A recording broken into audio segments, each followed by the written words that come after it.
¿Diméricas puede ser? Diméricas. Vamos a ver una imagen. Miren, aquí tenemos una imagen. Esto que nosotros tenemos aquí, ¿sí?, representa el glucosaminoglucano. Fíjense que tengo acá un cuadradito con la letra A y otro de cuadradito con la letra B, un hexágono, perdón. Con la letra A, supongamos que con la letra A el hidrato de carbono designado con la letra A sea la galactosa, y esta galactosa esté unida a una glucosa. Y este dímero, galactosa-glucosa, esté repetido en una cadena N veces, ¿sí?, muchas veces ese dímero, ¿sí? Así que es un polisacárido porque está constituido por muchos hidratos de carbono monoméricos en cadena, y esa estructura, esa cadena de hidratos de carbono está organizada tal que la repetición dimérica de un hidrato de carbono y otro se repita, ¿sí?, una a continuación de otra. Galactosa-glucosa, galactosa-glucosa, galactosa-glucosa, galactosa-glucosa, N veces, ¿sí? Eso sería un glucosaminoglucano, así que cuando hablamos de glucosaminoglucanos, hablamos, por supuesto, de hidratos de carbono, ¿sí? ¿Qué relación tienen estos hidratos de carbono con los proteoglucanos que estaba mencionando recién uno de sus compañeros?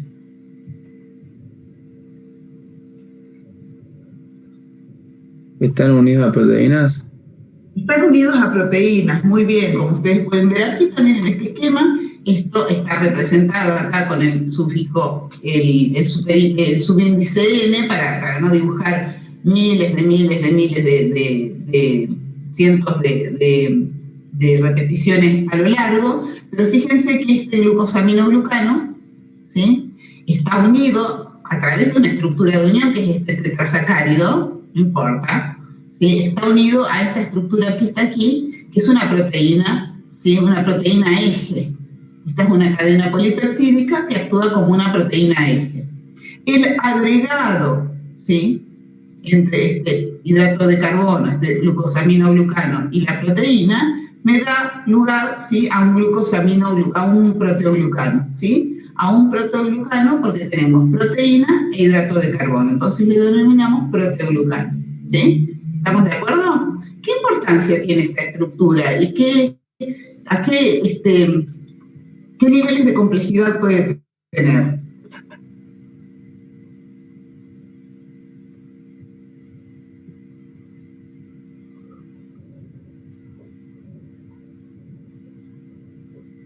¿Qué importancia tiene esto? ¿Por qué estamos viendo estos hidratos de carbono pegados a proteínas? Esto es lo que encontramos en la matriz amorfa.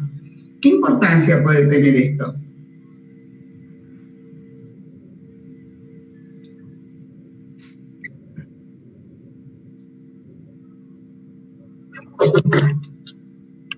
Tenemos la cantidad de GAGs que tienen unidos, pueden tener como 1 o 200 ya.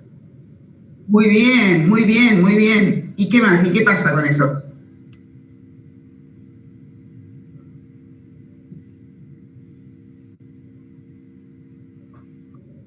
¿Y qué importancia tendrá eso?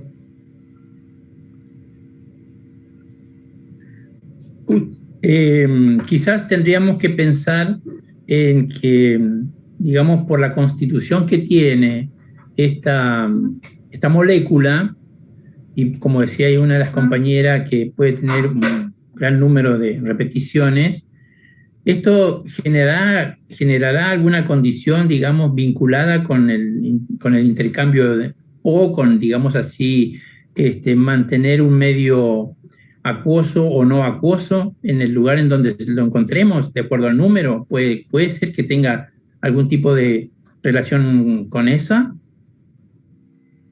¿Puede ser que tenga que ver con que la carga negativa que tienen atrae el agua? ¿Quiénes tienen la carga negativa?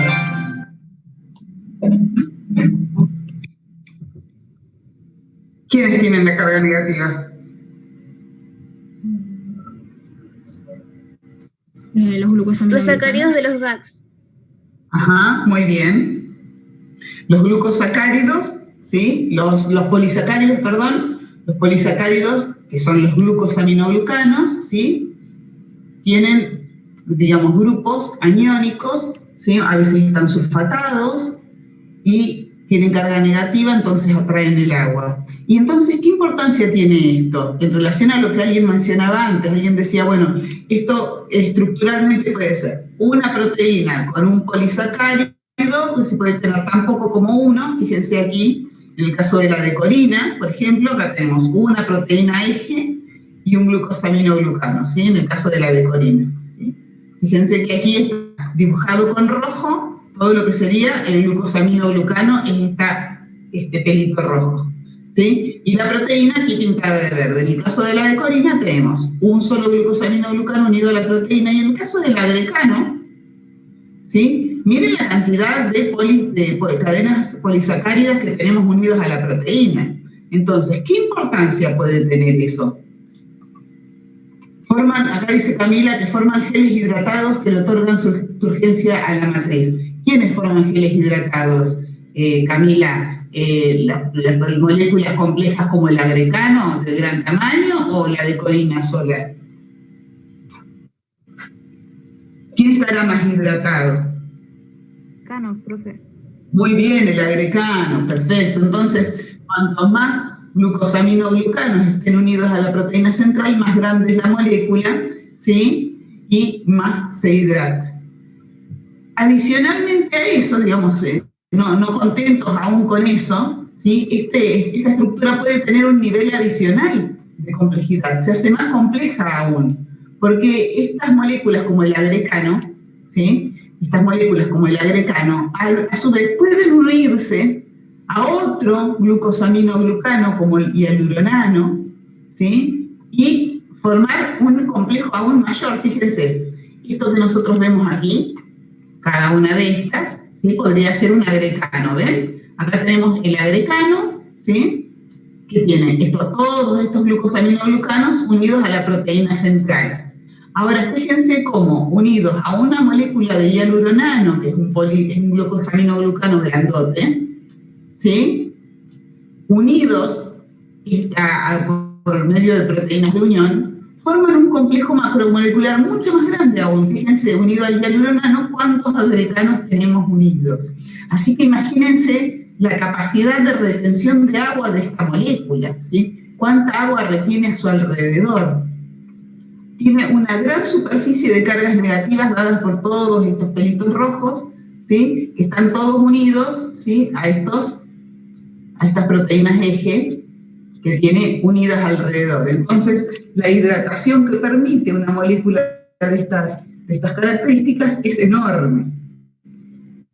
La consistencia que ustedes dicen que le otorga a la matriz amorfa es una consistencia de gel, decía uno de ustedes allí. Perdón, quería borrar y no pude.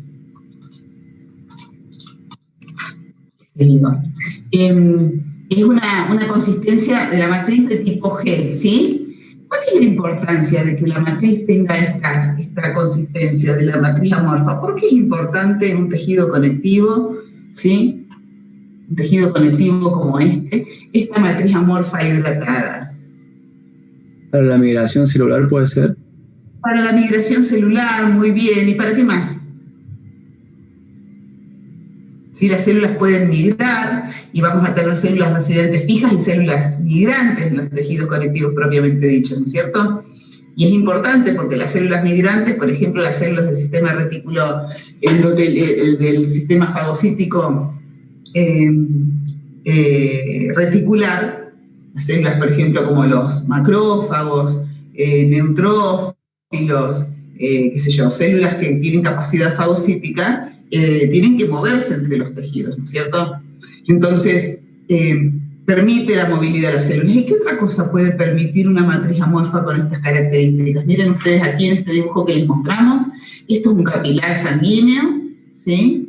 Aquí tenemos representadas algunas fibras, las fibras estas pintadas de verde son las fibras elásticas, aquí tenemos fibras colágenas, todo el fondo gris representa la matriz amorfa y tenemos distintos tipos de células, fibroblastos, por ejemplo, macrófagos, células cebadas o mastocitos, ¿sí? ¿Qué importancia tiene, además de permitir la migración celular, esta matriz así hidratada? ¿Qué otra cosa puede permitir? La difusión de moléculas, ¿puede ser? Muy bien, la difusión de moléculas y de nutrientes, muy bien, ¿sí? La difusión de moléculas y de nutrientes que van a ir distribuyéndose en esa matriz hidratada, en esa matriz con consistencia de gel pero hidratada, van a ir distribuyéndose y eso va a permitir gradientes de flujo de nutrientes, de productos de desecho y también gradientes de moléculas señalizadoras. En el desarrollo embrionario nosotros vamos a ver que las moléculas señalizadoras que genera un grupo de células para inducir la diferenciación y la transformación de otros grupos de células son secretados en esa matriz y se forma un gradiente a lo largo del cual distintas células van respondiendo a diferentes concentraciones de esas moléculas, tomando decisiones de diferenciación distintas. ¿Sí? A eso le llamamos gradientes morfogenéticos. Cuando estemos viendo embriología los vamos a ver en detalle. Entonces, es importante por eso. Ahora bien, esta matriz amorfa, con estas características, con esta composición molecular, además tiene fibras, decía alguien hoy temprano. ¿Cuáles serían las fibras? Fibras colágenas, reticulares y elásticas. ¿Qué podemos decir de las fibras colágenas? Vamos a empezar por las fibras colágenas. ¿Cómo están compuestas? ¿Qué complejidad tienen? Vamos a ver si podemos ver una imagen. Miren aquí. Estas son células, estas ramificadas, y las fibras son todas estas que ven aquí. Vamos a ver aquí un esquema, por ejemplo. ¿Sí? Esto que les muestro aquí es una... estructural y... ¿Sí? ¿Qué me decía? Cuéntenme. Que es el componente estructural que está más abundante en el tejido conectivo, son flexibles y tienen una resistencia tensora, y que bajo el microscopio óptico se ven como estructuras onduladas de espesor variable y longitud indeterminada. Muy bien. Siga. Que se tiñen fácilmente con eosina y otros colorantes ácidos, que no sé si es importante, pero bueno. Es importante. Bueno. Y se pueden colorear con el azul de la anilina, utilizado en la técnica tricrómica, o con el verde de luz. Y después, que dentro de cada fibra, las fibrillas de colágeno tienen un diámetro uniforme entre ellas, pero que van variando en distintos sitios y etapas del desarrollo. Muy bien. Eso. Es decir, más colágeno, menos joven, menos colágeno, ¿no? Sería el principio básico. Muy bien. Bueno, estoy de acuerdo con usted. Para ilustrar lo que estaba diciendo aquí la compañera, esta fotomicrografía electrónica de transmisión nos muestra una célula secretora. Esta que veo aquí es una célula secretora. ¿Cómo me doy cuenta que es una célula secretora? ¿Cómo sé que esta célula de aquí, esta, ¿sí? Cuyos límites más o menos los puedo ir dibujando, toda esta célula, ¿sí? Es una célula secretora. ¿Cómo puedo decir eso?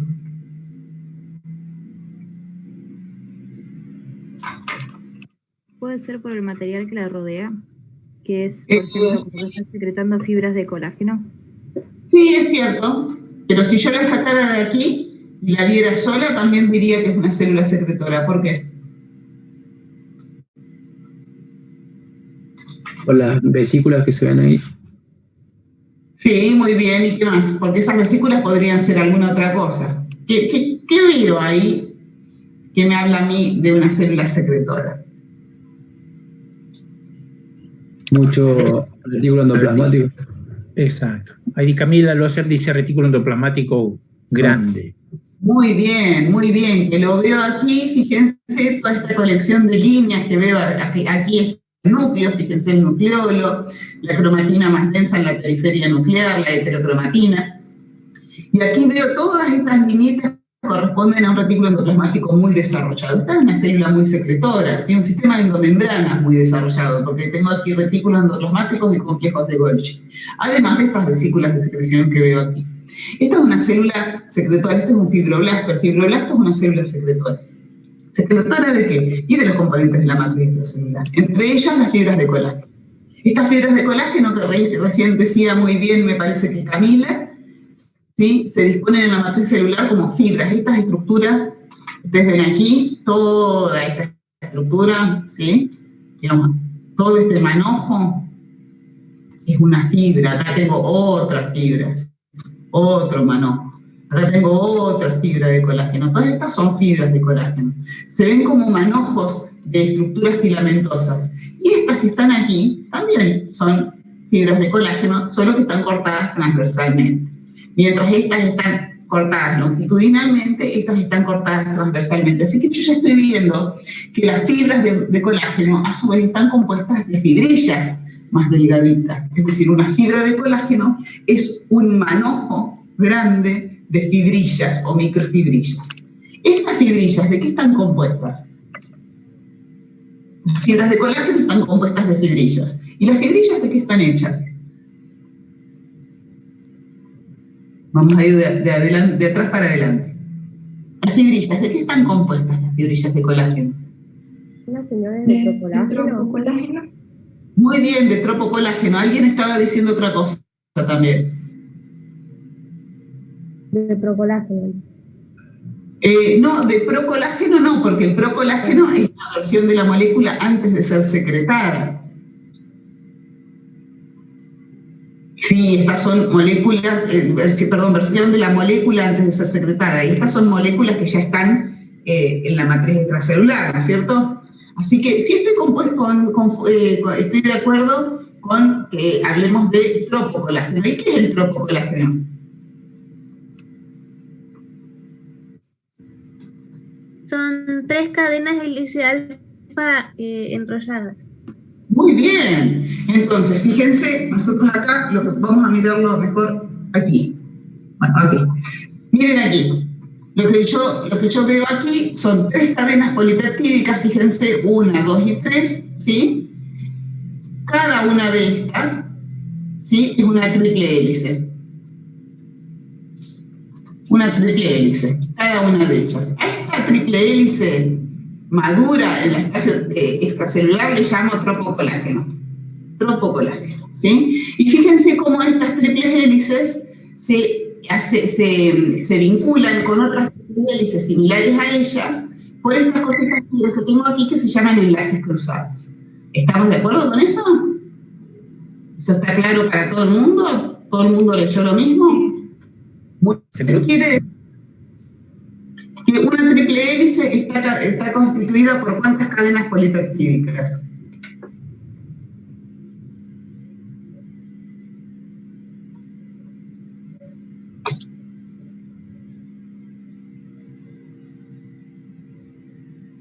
¿Se escuchó?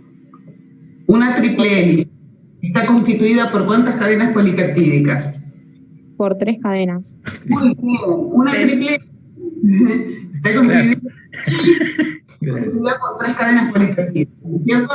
Como vemos aquí, miren, en este esquema es de Albert, ¿sí? Aquí tengo una cadena polipeptídica, ¿sí? Y 3 cadenas polipeptídicas iguales o diferentes entre sí forman una triple hélice. Esto de acá sería una de las cadenas polipeptídicas y estas serían las 3 agregadas, ¿sí? Las 3 enrolladas entre sí formando la triple hélice.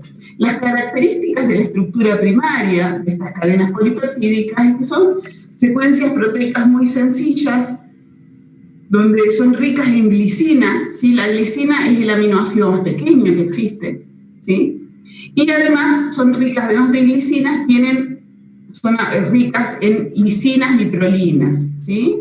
Además de glicinas, suelen tener la secuencia glicina y 2 aminoácidos más, glicina y 2 aminoácidos más, glicina y 2 aminoácidos más, donde esos otros 2 aminoácidos suelen ser prolinas y lisinas, ¿sí? Es una cadena polipeptídica relativamente sencilla. Hay varios tipos de cadenas polipeptídicas de colágenos, ¿sí? Y estas diferentes cadenas polipeptídicas que están codificadas por diferentes genes de colágeno se combinan entre sí de manera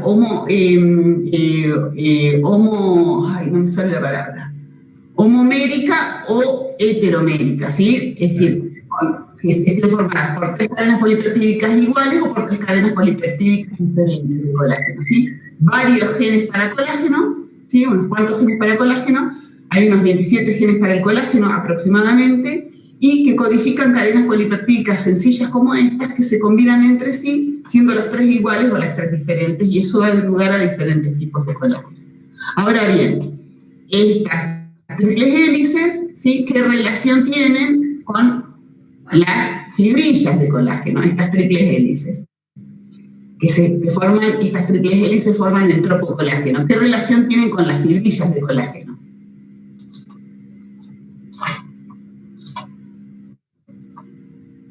Porque nosotros lo que tenemos que hacer es llegar aquí, ¿no es cierto? ¿Qué relación tienen estas triples hélices con cada una de estas fibrillas, que aquí tengo ahí señalada una, o aquí tengo señalada otra? ¿Qué relación hay? Porque estas fibrillas agrupadas forman las fibras, que son los que nosotros vamos a ver en el microscopio.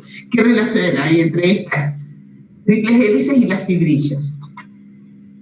¿Quién me lo dice? Alguien me lo había dicho hace un ratito.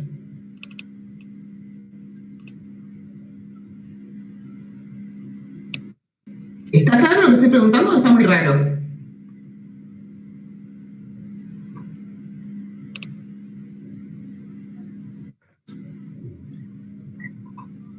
Claro, en realidad podría mostrar la imagen anterior, donde está la... No, la anterior, donde aparece la anterior. Esa. Claro, la pregunta es cómo pasamos de estas estructuras, en ese caso, por ejemplo, es un heterotrímero, la que está al lado, porque son 3 moléculas diferentes, o sea, 3 cadenas diferentes. ¿Cómo se pasa de eso a conformar la fibra de colágeno con un intermedio que es la fibrilla que nosotros describimos?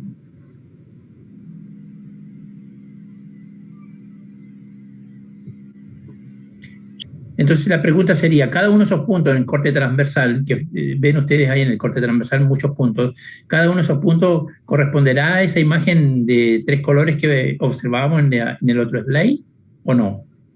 ¿Eso?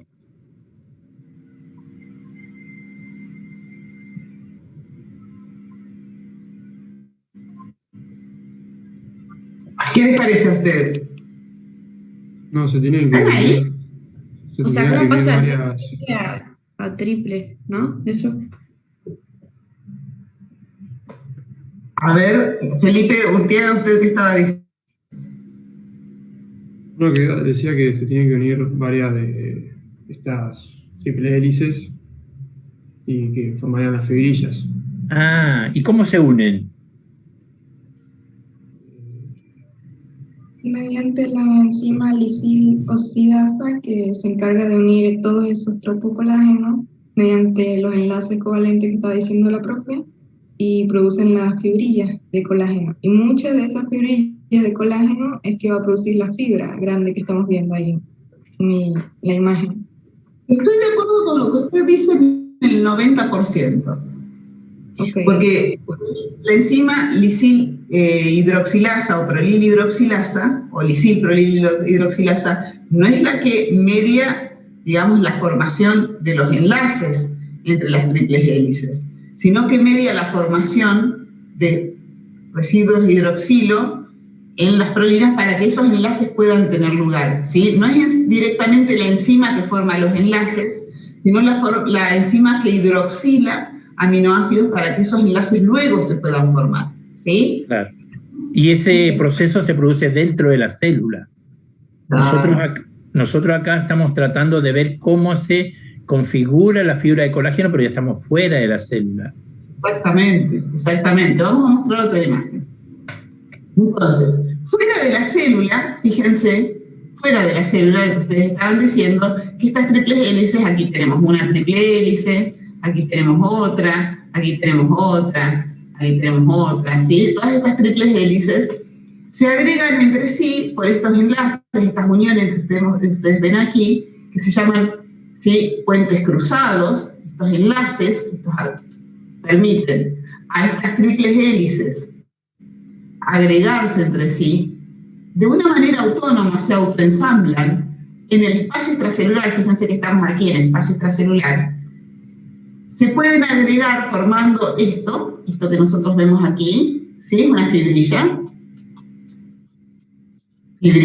Tenganme paciencia porque estoy escribiendo en el mouse, fibrilla. No una fibra, una fibrilla. Esta es una fibrilla, ¿sí? Que se forma en el espacio extracelular porque las triples hélices, que son las moléculas de tropocolágeno, cada una de estas triples hélices, es lo mismo que decirle tropocolágeno, ¿sí? Uy, perdón. Se van agregando entre sí por medio de estos enlaces cruzados. Estos enlaces cruzados son posibles que se formen porque la proteína, cuando es secretada en el espacio extracelular, es muy rica en hidroxilos. ¿Ven estos hidroxilos? Estos hidroxilos son muy importantes porque están unidos a las prolinas y lisinas. La enzima que usted dice es la que hace que las prolinas y lisinas tengan estos hidroxilos, hidroxila a las prolinas y lisinas, ¿sí? Que son necesarios, ¿sí? Para estabilizar los puentes cruzados, ¿sí? Y porque en la desaminación que sufren los residuos lisina, ¿sí? Participan para formar estos enlaces cruzados. ¿Estamos de acuerdo? Ahora bien, estas fibrillas se agregan, muchas de estas fibrillas más otras fibrillas más, miles de fibrillas, más otras, perdón por la letra, miles de fibrillas se agregan para formar una fibra. Vamos a ver ahora una imagen. Miles de fibrillas, ¿sí? Van a formar una fibra. Vamos a mirar ahora, esperen que borro todo, porque si no queda todo, como lo estoy dibujando en el Zoom, queda todo dibujado en la imagen, ¿sí? Vamos a ver.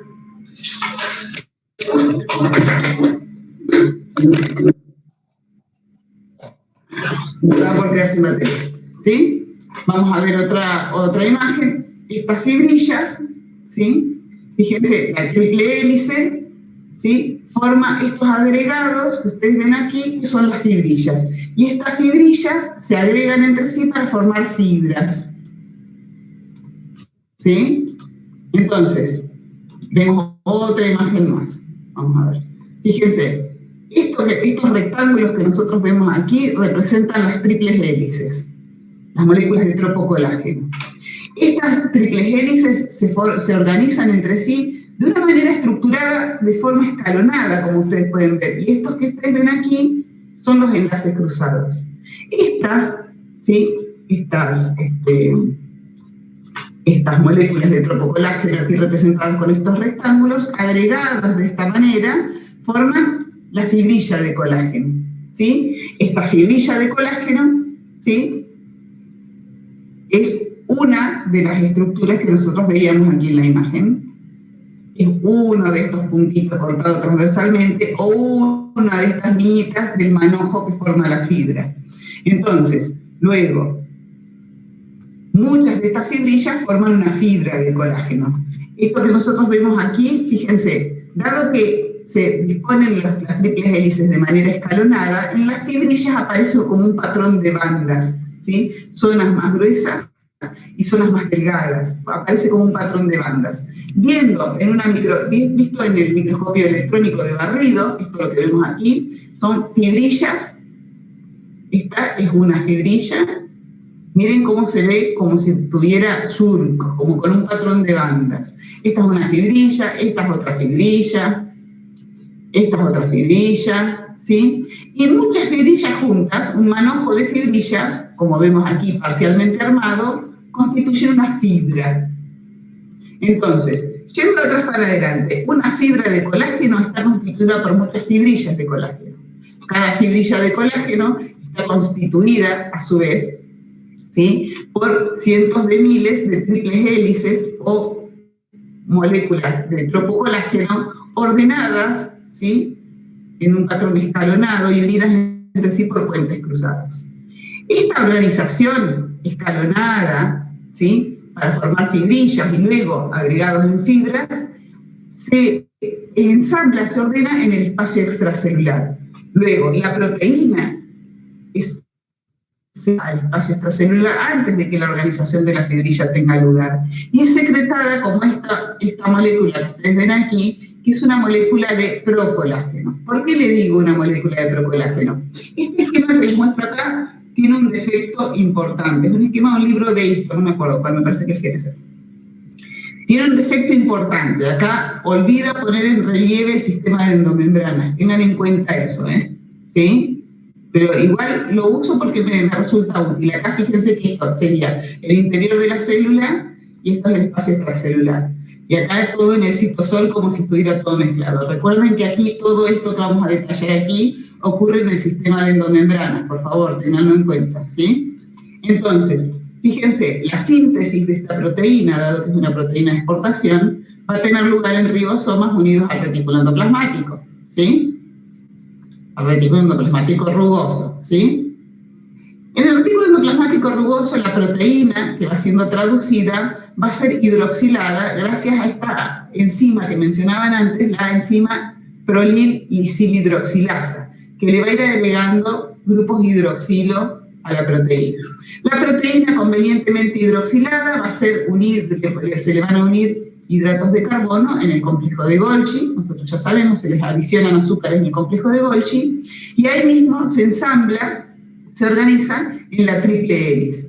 Esta triple hélice se llama, esta triple hélice inmadura, que es la que va a ser secretada, se llama procolágeno, ¿sí? Y cada una de estas cadenas polipeptídicas reciben el nombre de preprocolágeno. Entonces, cuando estas cadenas polipeptídicas se organizan en triples hélices, reciben el nombre de procolágeno. ¿Por qué se llaman procolágeno si son las que van a ser secretadas? Si cuando una vez que está afuera esa triple hélice recibe el nombre de tropocolágeno. ¿Qué diferencia hay entre el procolágeno y el tropocolágeno? Díganme. A ver qué han leído. ¿Me siguen o se durmieron ya? El procolágeno sería el precursor de la molécula de colágeno. O sea, la molécula de tropocolágeno, ¿no es cierto? Muy bien. ¿Y qué diferencia hay? Si el procolágeno es el que se envía al espacio extracelular, sí está. El procolágeno es el que se exporta, el que se secreta. ¿Qué diferencia hay con esta otra que se llama tropocolágeno? ¿Por qué tiene un nombre distinto? ¿O uno está dentro de la célula y otra afuera? ¿O por qué? ¿O porque son moléculas diferentes? Se le cortan los extremos al colágeno. Muy bien. Se le cortan, porque en el interior de la célula se le cortan los extremos amino y carboxilo. Más que en el interior de la célula, Nahuel, en el espacio extracelular ocurre esa escisión. Es una modificación post-traduccional que ocurre en el espacio extracelular. En eso es diferente la síntesis de colágeno de todas las proteínas de exportación que conocemos. Y no se le cortan los extremos amino y carboxilo, sino que se le corta de los extremos un pequeño segmento aminoacídico, un pequeño segmento de aminoácidos que se llaman propéptidos, reciben el nombre de propéptidos, ¿sí? ¿Por qué? Porque no son simplemente un radical amino o un radical carboxilo, son secuencias aminoacídicas. Aquí representadas, fíjense, esos propéptidos representados como con estas colitas de chancho que tienen en el extremo, cada una de las cadenas polipeptídicas en un extremo y otro, ¿ven? Eso representa esa secuencia de aminoácidos de los extremos que reciben el nombre de propéptidos. La molécula de procolágeno es la triple hélice con los propéptidos y es la molécula que va a ser secretada. Y una vez secretada, esa molécula, ¿sí?, en el exterior celular, fíjense como ya en el espacio extracelular, ¿sí?, estando aquí en el espacio extracelular, esos propéptidos son escindidos, fíjense cómo están cortados aquí y aquí, y quien corta estos extremos, ¿sí?, estos propéptidos de los extremos, se llama, la enzima se llama procolágeno peptidasa. Es una enzima del espacio extracelular que está vinculada a la matriz extracelular está vinculada a la membrana plasmática, en el espacio extracelular del fibroblasto y produce este corte, ¿sí?, colágeno peptidasa. Una vez cortados los propéptidos, la molécula, esta molécula de tropocolágeno, esta triple hélice madura, puede agregarse con otras triples hélices maduras similares a ella de manera espontánea, por ensamblado y formación espontánea de estos enlaces cruzados, para formar una fibrilla, ¿sí?, de colágeno ya le llamamos colágeno. ¿Estamos de acuerdo con esta denominación? ¿Hay dudas? ¿Está claro? ¿Está claro o no está claro? Sí. Muy bien. Ahora, un detalle que digamos que es más de color, pero que es muy importante. La hidroxilación de los residuos lisina y prolina es fundamental para la formación de la fibrilla normal, y la fibrilla normal es la que se agrega en fibras de colágeno. Si yo no tengo adecuadamente hidroxiladas las lisinas y prolinas, este agregado en fibrillas en el espacio extracelular no tiene lugar o no tiene lugar con normalidad. De modo que para que la fibrilla de colágeno y la fibra de colágeno se formen normalmente, es importante esta hidroxilación. Y esta hidroxilación que ocurre aquí, ¿sí? Esta hidroxilación que ocurre aquí, ¿sí? En el retículo endoplasmático está mediada por la enzima lisilprolila hidroxilasa, cuyo cofactor es la vitamina C, ¿sí? Quiere decir que el déficit de vitamina C produce alteraciones en los tejidos conectivos propiamente dichos, una condición que se conoce como escorbuto, ¿sí? Que puede ser muy leve, puede ser muy grave. Pero fíjense cómo un déficit nutricional puede producir defectos a nivel tisular. Sí, bien, acá tengo en el chat una pregunta. ¿Tenemos que saber todos los tipos de colágeno? No, tienen que saber ejemplos, tienen que saber que existen distintos tipos de colágeno. ¿Qué tipos de colágeno conocen ustedes? ¿Qué tipos de colágeno? Porque los colágenos son todos distintos. Tenemos colágenos fibrilares que forman fibras como este colágeno que acabamos de describir, que forma estas fibras. ¿Qué colágeno será? Este colágeno. ¿Qué colágeno será?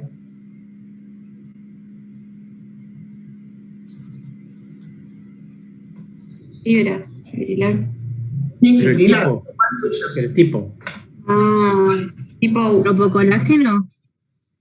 No, recuerden que el tropocolágeno es la triple quemadura en el exterior celular. Ojo, recuerden eso. Yo ya sé que es agotador esto, pero es importante que vayamos siguiendo el hilo.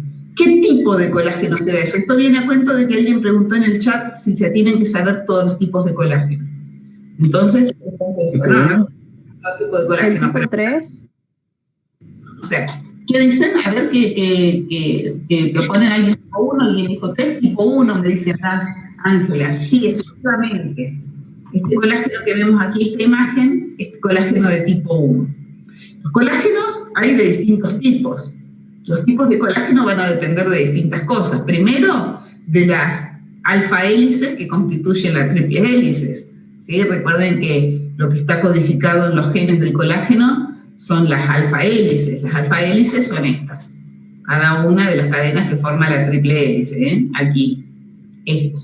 O cada una de estas que forma la triple hélice. O en este esquema, esto sería aquí una alfa hélice, ¿sí? Una alfa hélice se combina con otras dos para formar una triple hélice.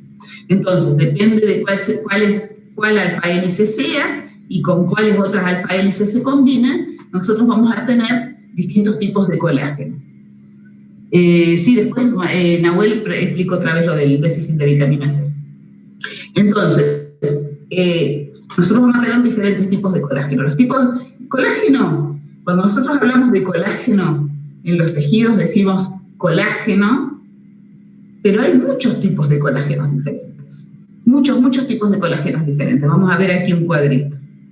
Fíjense, hay diferentes tipos de colágenos según su organización. Los podemos clasificar en colágenos fibrilares, colágenos FACIT, colágenos formadores de redes, colágenos transmembrana, colágenos que forman parte de las membranas basales. Según la organización, fíjense, los colágenos fibrilares son los que forman fibras con bandas, como este colágeno tipo 1, ¿sí? Los colágenos fibrilares hay muchos colágenos fibrilares. El colágeno fibrilar de tipo 1 es el más abundante, el que encontramos en gran abundancia en los tejidos conectivos en general, en hueso, en tejido conectivo propiamente dicho, mas no es el único. Hay colágeno fibrilar de tipo 2, de tipo 3, de tipo 5, de tipo 11, ¿sí? Los colágenos que le llamamos FACIT, ¿sí? Son los colágenos que encontramos asociados a fibrillas con triples hélices, ¿sí? Y se unen a la superficie de otras fibras. Estos colágenos que reciben este nombre, de nombre FACIT, significa colágeno asociado a fibras triple hélice por sus siglas en inglés, ¿sí? Son estos, por ejemplo, que están aquí pintaditos como de verde, como con una cabeza, ¿sí? Cumplen función ligadora entre los colágenos. Se unen a colágenos fibrilares, por ejemplo, y permiten que estos a su vez se adhieran a otros colágenos o a otras proteínas de la matriz intracelular, ¿sí? Entonces aquí tenemos otro tipo de colágeno, ¿sí? Tenemos el colágeno 9, el colágeno 12, el colágeno 14, todos estos tipos de colágenos ahí de ejemplo. Luego tenemos colágenos que forman redes hexagonales, bidimensionales o tridimensionales. El colágeno tipo 8, el colágeno tipo 10, ¿sí? Son formadores de redes. Tenemos colágenos transmembrana también, es decir, no solamente tenemos colágenos que encontramos en la matriz intracelular, sino que tenemos algunos colágenos que atraviesan la membrana plasmática de la célula, ¿sí? El colágeno tipo 13, el colágeno 17, son colágenos transmembrana que median funciones de adhesión en la célula. Y tenemos además, como un grupo especial, los colágenos que encontramos en las membranas basales. El colágeno tipo 4 y el colágeno tipo 7 son particularmente abundantes en las membranas basales. Y ahora vamos a ver un esquema. Entonces, fíjense, para tener una idea, fíjense, para ilustrar, ¿sí?, lo que acabamos de decir. Tenemos colágenos que forman fibrillas, y estas fibrillas se pueden agregar en fibras. Tenemos estos colágenos FACIT que se unen a fibrillas formadas por triple hélice. Tenemos colágenos que forman redes, como por ejemplo este colágeno de tipo 4, que forma una red, ¿sí?, un entramado. Este colágeno tipo 4 forma este entramado en las membranas basales, por ejemplo. También tenemos colágenos que forman fibrillas de anclaje, también las vamos a encontrar en las membranas basales, como el colágeno de tipo 7. También tenemos el colágeno, por ejemplo, el colágeno tipo 8, que forman redes hexagonales. Entonces, fíjense que desde el punto de vista de su organización, cómo se agregan en el espacio intracelular, tenemos diferentes tipos de colágeno. También tenemos aquí, fíjense, podemos ver este cuadrito, está en el Alberts, aquí está en inglés, pero ustedes pueden fácilmente acceder al Alberts en español o al libro Introducción a la Biología Celular de Alberts para encontrar este mismo cuadrito. Fíjense que aquí tiene algunos tipos de colágenos listados y sus propiedades. Por ejemplo, colágenos formadores de fibrillas, ¿sí?, colágenos fibrilares, de tipo 1. La forma polimerizada es una fibrilla. ¿Dónde lo encontramos? Lo encontramos en hueso, en piel, en tendones, en ligamentos, en la córnea, en los órganos internos, ¿sí? El colágeno de tipo 1 constituye el 90% del colágeno corporal. Si hay algún defecto genético en las triples hélices, en una o en más de las triples hélices que lo constituyen, podemos tener un fenotipo mutante, ¿sí? Podemos tener, si hay defectos genéticos, tenemos defectos de huesos severos o fracturas habituales. En el caso de la osteogénesis imperfecta, tenemos mutaciones en genes que forman las triples hélices del colágeno de tipo 1, ¿sí? Entonces, ustedes pueden revisar este cuadro, ¿sí?, y ver algunos colágenos que tienen que conocer sí o sí. Colágenos que tenemos que conocer sí o sí. Colágeno de tipo 1, ¿sí? Este lo tenemos que conocer sí o sí, como ejemplo, ¿sí? El colágeno, por ejemplo, de tipo 4, que encontramos en la membrana basal, ¿sí? Lo tenemos que conocer, ¿sí? El colágeno de tipo 6 también, porque forma fibras de anclaje, es requete importante, ¿sí? Colágenos transmembrana, como por ejemplo el tipo 17, lo vamos a encontrar formando parte de midesmosomas, es importante también. Otro colágeno importante, ¿sí?, es el colágeno de tipo 9, que lo vamos a encontrar en cartílago, ¿sí? Un colágeno importante, ¿sí? El colágeno tipo 3 también es un colágeno abundante que tenemos que conocer. Entonces conocemos algunos ejemplos, no es que los tenemos que conocer a todos, pero conocemos algunos ejemplos, su organización y su localización. Para abundar en detalles, volver a la lámina basal, perdón, a la membrana basal, que es que nosotros estudiábamos en el caso de epitelio. Fíjense, la lámina basal tiene básicamente dos componentes, una lámina basal y una lámina reticular, ¿sí? La lámina basal a su vez tiene una porción de lámina lúcida y de lámina densa, pero esto lo vamos a ir viendo en detalle más adelante. ¿Qué quiero ver en relación al colágeno? Fíjense que las fibrillas de colágeno de tipo 7 forman estas fibrillas de fijación. Miren cómo forma fibras de fijación entre la lámina densa, ¿sí?, y la lámina reticular de la membrana basal. Y aquí lo que tengo dispuesto son colágenos de tipo 3. Y aquí, en esta parte que no está puesta de manifiesto, voy a encontrar colágeno de tipo 4. Aquí, fíjense, aquí está puesto en detalle colágeno de tipo 4. Aquí, aquí y aquí colágeno de tipo 4, ¿sí?, que va a participar en la formación, en la estructuración. Fíjense cómo los colágenos estructuran la membrana basal, ¿sí?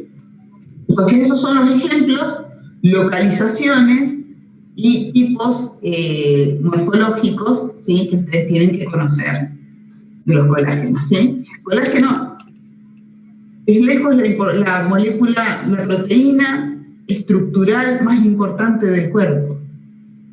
El colágeno, ¿qué propiedad le ofrece a los tejidos? ¿Qué propiedad le ofrece a los tejidos el colágeno?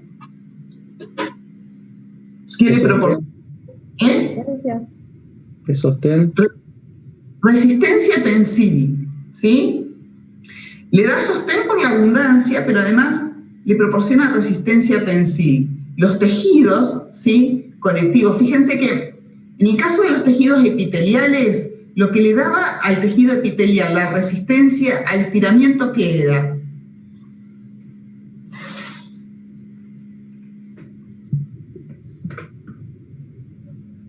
Y lo que le daba a los epiteliales.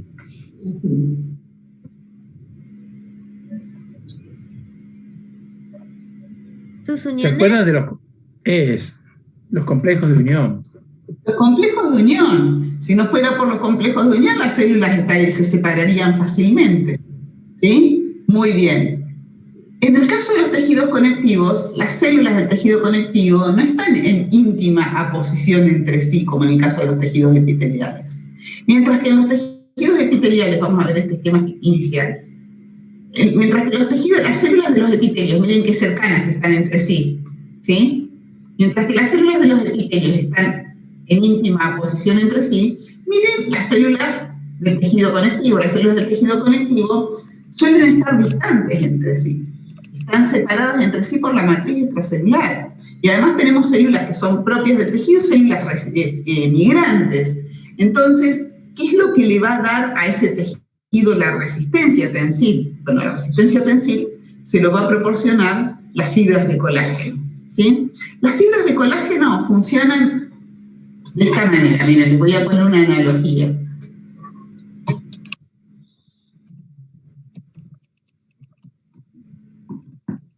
Muy bien, espero que les voy a poner una imagen para que les va a ser familiar.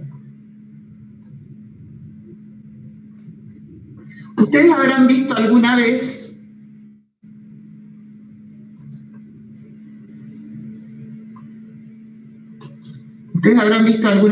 espero, y si no, presten atención. Esperen que... ¡Ay, qué lástima! Voy a cambiar la imagen. Esperen que estoy tratando de abrir, no me deja.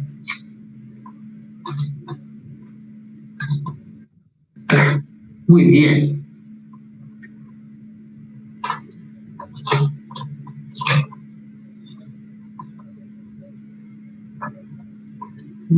Ténganme paciencia, ¿eh? No se duerman.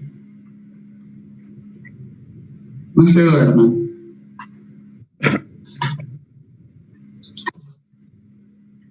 Respondiendo un poco a la pregunta, mientras tanto, que hacía ahí Nahuel sobre la vitamina C, en realidad el déficit de vitamina C se conoce desde hace mucho tiempo. ¿Se acuerdan en los primeros tiempos cuando los viajes marítimos duraban mucho tiempo, muchos días, meses? Los marineros en el transcurso del viaje no tenían ingesta de, alimentos que proveyesen vitamina C. Entonces ahí apareció una enfermedad en la piel que se lo llamó escorbuto. A partir de ahí comenzó, todo el proceso de estudio de qué era lo que desencadenaba el escorbuto. Y bueno, obviamente con el estudio se llegó a la conclusión de que en la síntesis del colágeno, la vitamina C cumple un rol muy importante como cofactor en la enzima para la hidroxilación de lisina y de la prolina, para pasar de lisina a hidroxilisina y de prolina a hidroxiprolina. Entonces, eso genera, digamos, hoy en día prácticamente los alimentos están todos suplementados, por eso es que el escorbuto casi es muy difícil que lo visualicemos, salvo que por ahí por alguna patología, algún cuadro puntual, tenga un problema de absorción y de esa forma no tenga, digamos, disponibilidad en el organismo de vitamina C. O sea que el escorbuto por déficit de provisión en la alimentación no hay, pero sí puede surgir a partir de algún trastorno en la absorción. Ustedes presten atención que hoy por hoy, por ejemplo, una de las cirugías que se hace mucho es una cirugía bariátrica en donde se modifica gran parte del tracto gastrointestinal, suprimiendo mucha superficie de absorción de nutrientes así muy puntuales. Y ahí podemos encontrarnos con un cuadro que remedie ser lo que antes era el escorbuto, ¿sí? Eso sería con respecto, digamos, al déficit de vitamina C en la síntesis del colágeno. Bueno. Bien. Miren esta imagen que les comparto acá. Esta imagen a lo mejor les es familiar. Esto lo que ven aquí es el armado de una columna. Voy a cambiar de imagen. No sé si se ve ahí. Fíjense, esto aquí. Eso era cuando la profe construía su casa, vamos a aclarar. ¿Sí? Sí, se imaginan cómo es la casa de la profe. Tengo muchas analogías de construcción. Esto que ustedes ven aquí es cómo se construye el hormigón armado. El hormigón armado es la mezcla de hormigón con arena y cemento, ¿sí? Y agua, pero armado ¿con qué? Con una estructura de hierro. Fíjense que hay un entramado de hierro, ¿sí? Se vuelca el hormigón sobre un entramado de hierro, de la misma manera que en las columnas, fíjense, primero se hace todo ese entramado de hierro, y luego se vuelca ahí, miren aquí tengo un dibujito, ¿sí? Se pone todo el entramado de hierro, ¿sí? Y luego se vuelca dentro, se pone el entramado de hierro dentro de un molde y se vuelca el hormigón. Entonces el hormigón queda armado con un esqueleto de hierro interior, como ven en estas columnas. ¿Ven? No solamente en columnas, sino también en las losas, en las plateas, ¿sí? Se arma así. ¿Por qué? Porque si no fuera por este entramado de hierro, esta estructura de hormigón se quebraría fácilmente. El hormigón sin hierro adentro se quiebra fácilmente. En cambio, con ese hierro le da el soporte estructural, le da la resistencia tensil, le da cierta elasticidad. Lo mismo hace el colágeno con los tejidos. Si no fuera por el colágeno en el tejido conectivo, el tejido, si es duro como el hueso, sería quebradizo.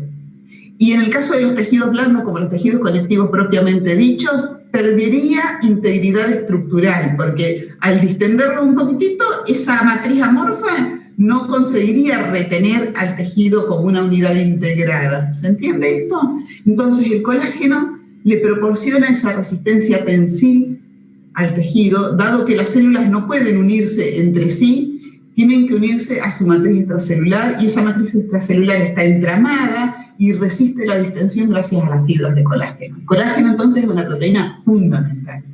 Yo les decía a los chicos de la comisión del lunes que cómo será de importante el colágeno y cómo será la resistencia tensil que le proporciona el colágeno al tejido, que se recupera para formar un material de uso habitual. ¿Cuál será ese material de uso habitual del que estoy hablando?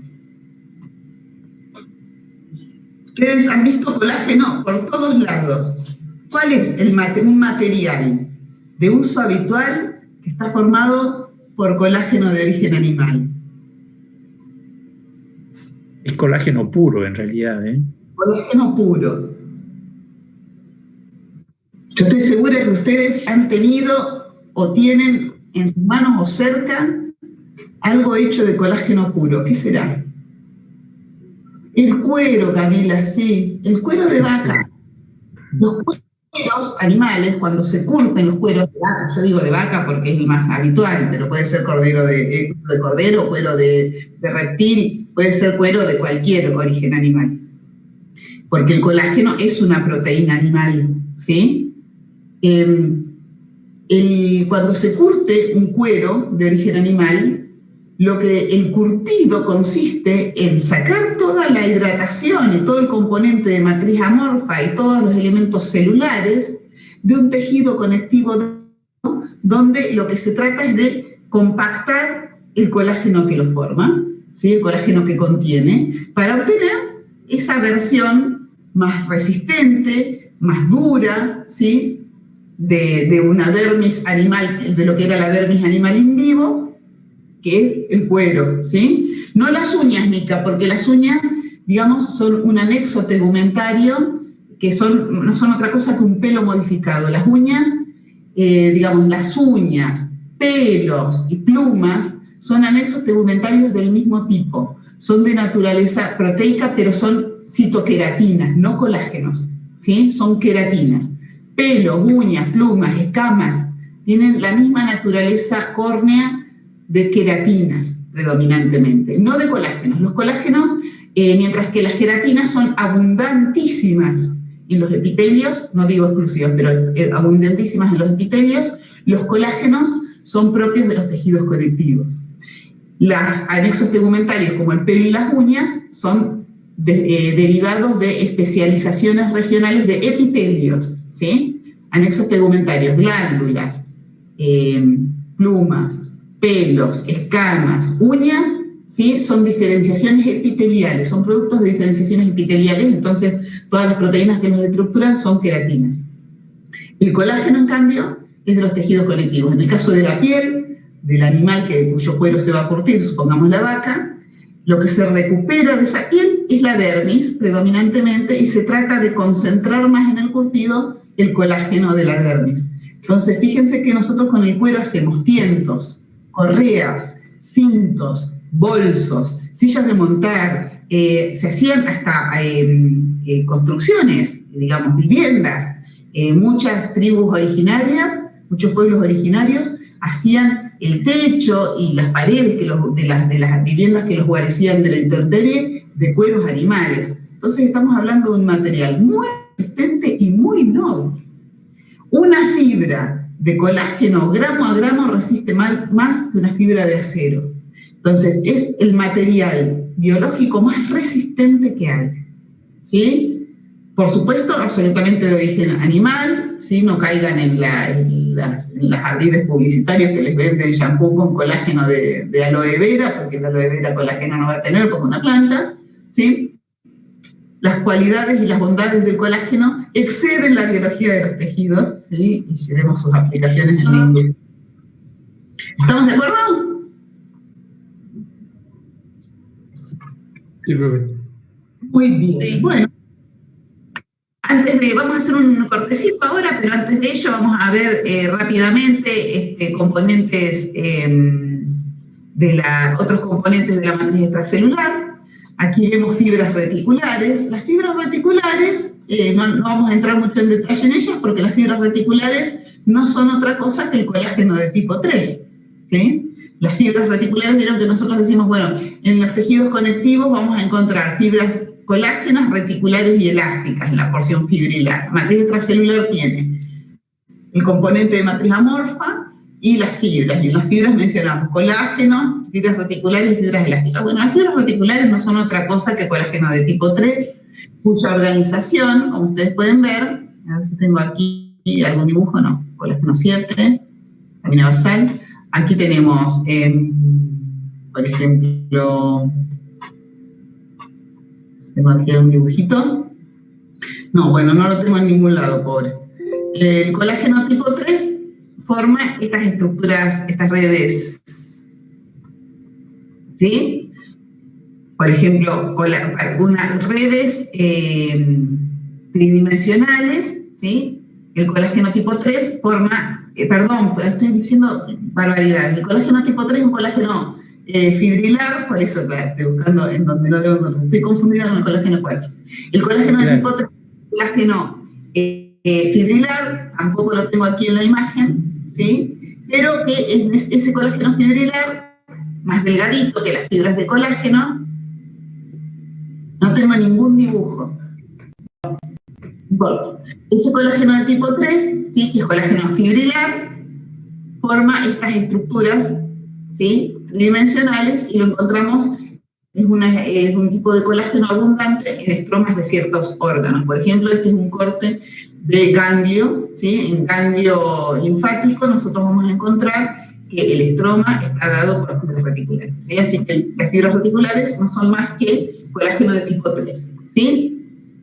Y finalmente, ¿sí? Las fibras elásticas. Entonces, miren, aquí tenemos un breve resumen. Las fibras de colágeno, con su organización, ¿sí? La triple hélice que da lugar a la fibrilla, y las fibrillas que dan lugar a las fibras, y que las vemos aquí en este esquema. Este es un dibujo obtenido de esta imagen. Fíjense las fibras colágenas que ácido filas son. Y también vamos a tener las fibras aquí, que son estas líneas negras, que son las fibras reticulares, ¿sí? Las fibras reticulares, ¿sí? Son esas líneas negras que nosotros vemos ahí, y entre ellas vamos a encontrar las fibras elásticas. Las fibras elásticas, ¿sí? Están formadas por una proteína, que es la elastina, ¿sí? Y fíjense cómo en su estructura primaria, la elastina, tiene dos configuraciones. Una configuración en la relajación y una configuración en la distensión. Y las moléculas de elastina se unen entre sí formando estos agregados de fibras elásticas, también por puentes cruzados, de manera similar a lo que lo hacen las fibras de colágeno. Y como cuando están relajadas, ¿sí? Tienen esta configuración tridimensional, y cuando están distendidas se disponen de una manera más elongada, ¿sí? Pero esta forma elongada es energéticamente, digamos, poco sustentable, digamos, está forzada esa configuración elongada. La energía necesaria para disrumpir el estado espontáneo de la proteína, que es el estado enrollado, es energía mecánica. Cuando yo aplico una energía mecánica de movimiento en sentidos opuestos sobre una fibra elástica, fíjense que las proteínas, las unidades monoméricas proteicas, se distienden. Pero esa distensión va a durar lo que dure la aplicación de la energía mecánica sobre esta fibra. Cuando esa fuerza mecánica disminuya, la configuración espontánea, natural de la proteína, vuelve a ser esta forma enrollada, por eso vuelve a su estado original. De ahí la elasticidad. Nosotros, en la clase que estuvimos viendo de técnica histológica, ¿sí? Habíamos visto que, ahí le digo, Marcela, sí, las fibras elásticas las vamos a encontrar en todos los órganos distensibles. Vamos a encontrar fibras elásticas en vejiga, vamos a encontrar fibras elásticas en útero, y vamos a encontrar fibras elásticas en otros órganos, además, que lo mencionamos. ¿En qué otros órganos que se distienden podemos encontrar fibras elásticas? Aparte del ejemplo de útero y vejiga que me está dando Marcela en el chat acá.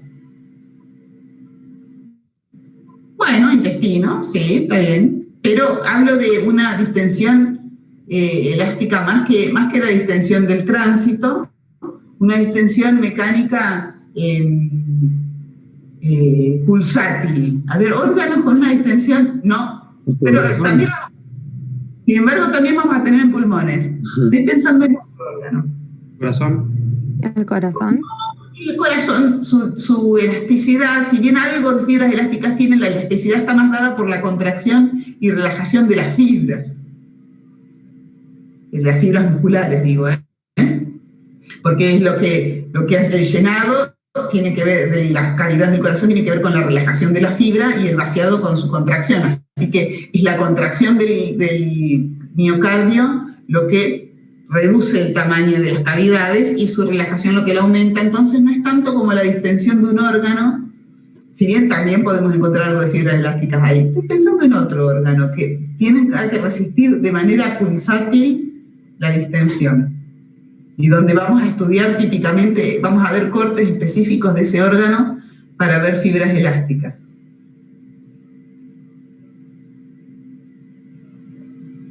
¿Se les ocurre otro ejemplo? Vasos sanguíneos, muy bien, Camila. ¿Algún vaso sanguíneo en particular piensa usted? ¿Cualquier vaso sanguíneo da igual? ¿O algún tipo de vasos sanguíneos mejor? Las arteriolas. Arterias, más que arteriolas, las arterias, ¿sí? Porque recuerden que las arteriolas tienen predominancia de tejido muscular, porque las arteriolas son las vedettes de la regulación de la presión arterial. Se contraen por fuerza de sus músculos y se relajan. Todas las arterias tienen músculo en su túnica, pero hay un grupo de arterias que se llaman arterias elásticas, que además de músculo tienen fibras elásticas en su pared, ¿sí? Nosotros cuando veamos vasos sanguíneos vamos a estudiar las arterias elásticas y arterias musculares, ¿sí? Si bien la elastina está presente prácticamente en todas, ¿sí? La abundancia de elastina es mayor en las fibras elásticas que en las arterias elásticas que en las musculares. La aorta es particularmente rica en fibras elásticas. Las fibras elásticas forman verdaderamente capas de elastina, membranas elásticas fenestradas entre las fibras musculares. ¿Ustedes se acuerdan con qué técnica histológica, porque esto lo conversamos cuando vimos técnica histológica, con qué técnica histológica podría yo poner de manifiesto las fibras elásticas? ¿O con qué coloración? ¿Con orseína? Con orseína, efectivamente. Si quiero poner de manifiesto fibras elásticas, puedo utilizar orseína, ¿sí? Y entonces la vamos a ver claramente. Ahora cuando veamos la parte de histología, vamos a ver algún corte para ver fibras elásticas. Bueno, hasta aquí. ¿Qué preguntas hay? ¿Hay alguna pregunta? ¿Hay alguna duda? Es realmente importante en el trabajo práctico que ustedes lleguen al trabajo práctico con alguna lectura previa del material, porque si no, no tiene ningún sentido el trabajo práctico, no les rinde ningún beneficio. Es más, les hace perder el tiempo, ¿sí? Y ustedes están forzados a asistir a clase por la asistencia. Entonces, si ustedes no han tenido oportunidad o no han conseguido leer el tema, aunque más no sea someramente, no hay nada para conversar, no hay nada para discutir. Y si no hay nada para conversar, no hay nada para discutir, la información teórica que nosotros podemos ofrecerles es más de lo mismo, ¿sí? No impone ningún desafío cognitivo ni ninguna reestructuración del pensamiento, que es lo que permite el aprendizaje. Entonces, es realmente importante que ustedes puedan hacer una clase participativa y que puedan aportar lo que han leído. Recuerden que yo les dije antes de Semana Santa que se empieza a poner pesado porque no es un tema por semana, son dos. Ustedes tienen un tema para hoy martes y tienen otro tema para el jueves. Entonces, esta es una asignatura que requiere mucha disciplina. Es una materia pesada, muy pesada. Requiere mucha dedicación y disciplina. Entonces, voy a ser recontra insistente con esto. Eso está en sus manos, depende de ustedes que lo puedan aprovechar.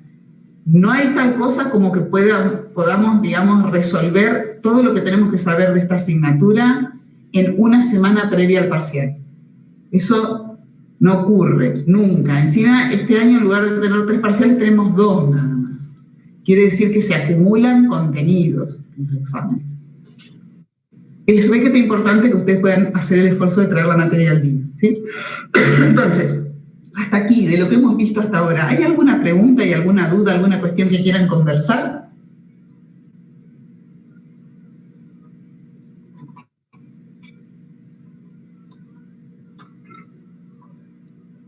Creo que traes un poquito de fibras reticulares. ¿Cómo? No le escucho. Fibras reticulares. Sí, las fibras reticulares, ¿qué pasa con ellas?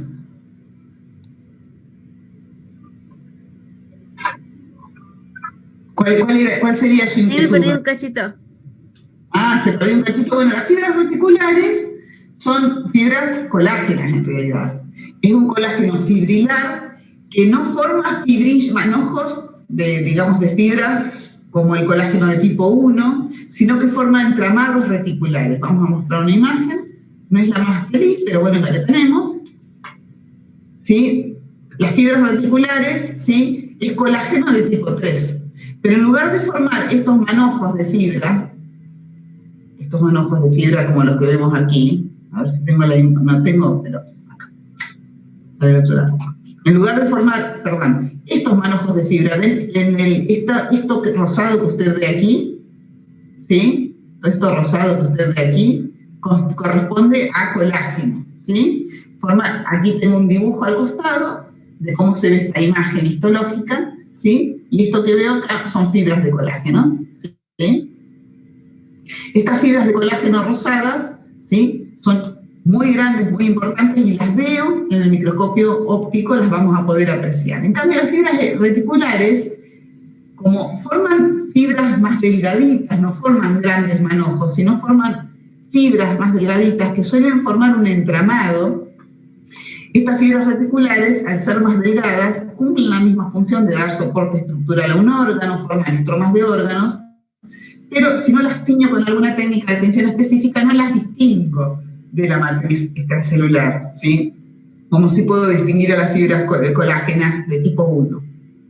Entonces las tengo que tener, por ejemplo, con una impregnación argéntica, como ven aquí, o con una inmunistoquímica para poder ponerlas de manifiesto. Pero no dejan de ser colágeno de tipo 3, ¿sí? Fibras reticulares no son otra cosa más que un tipo de colágeno.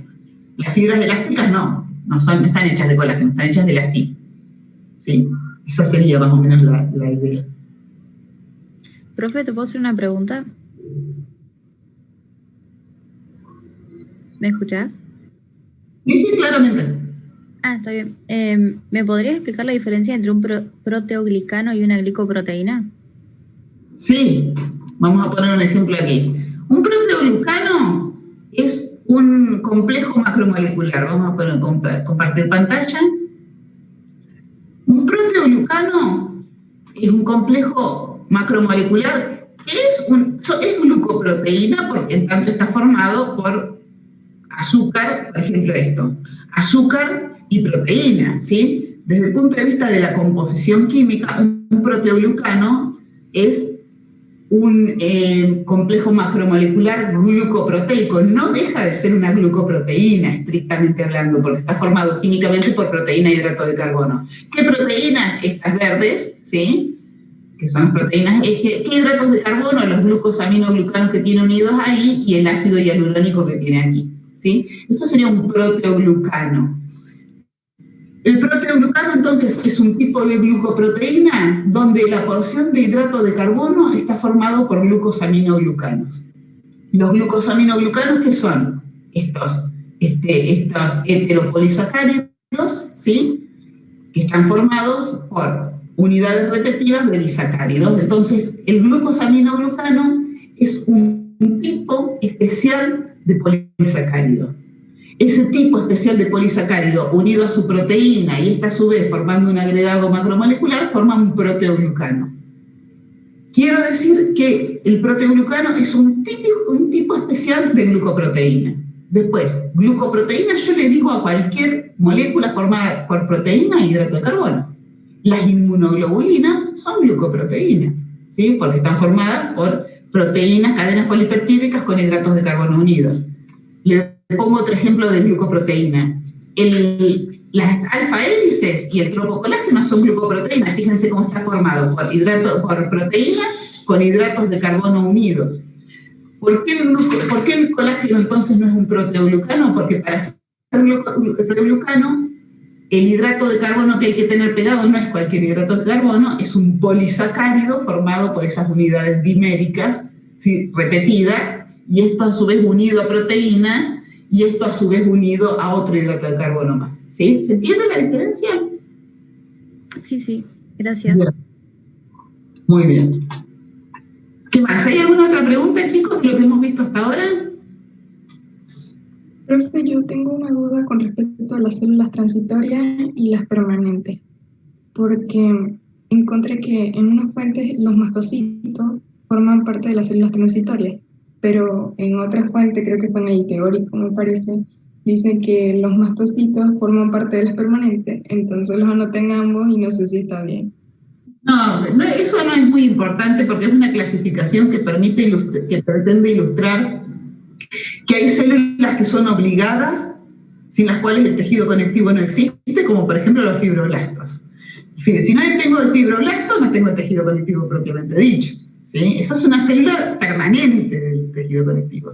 Luego, la clasificación de las migrantes tiene que ver con que en algunos textos las clasifican como migrantes a las que tienen capacidad de migrar por el tejido conectivo y no las encontramos en una locación fija, los mastocitos, por ejemplo.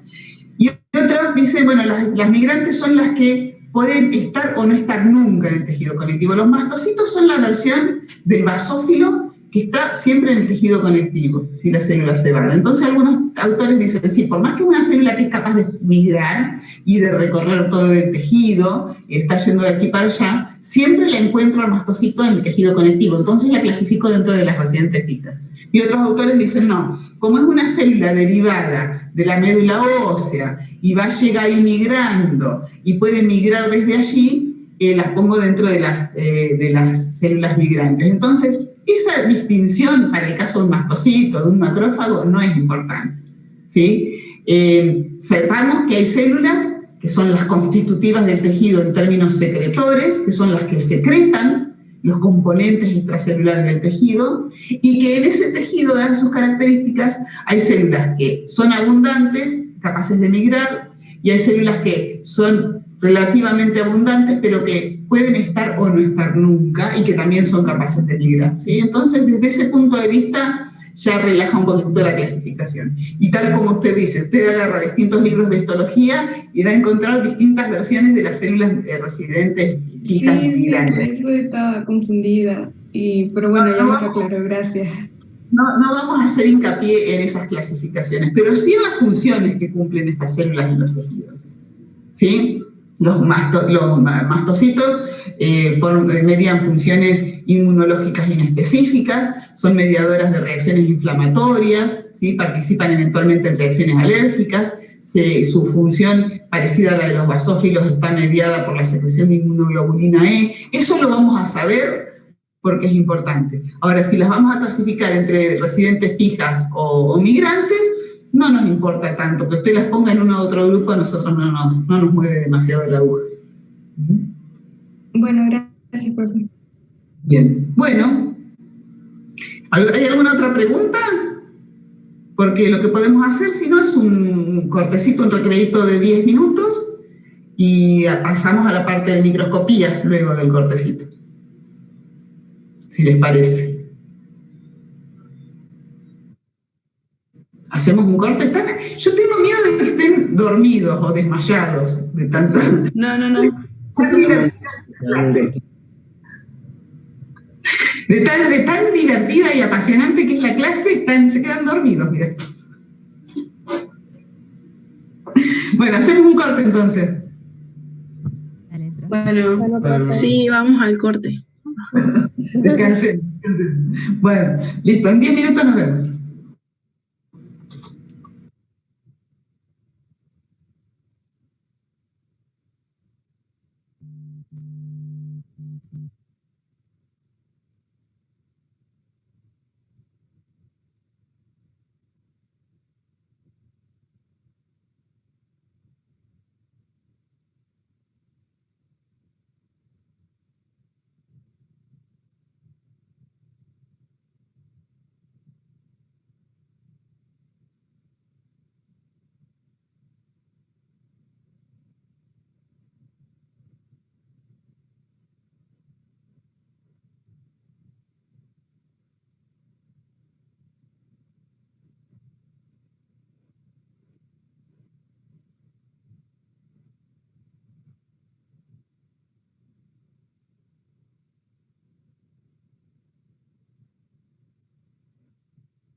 Bueno.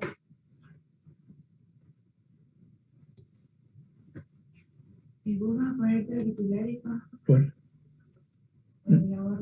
Es una hora.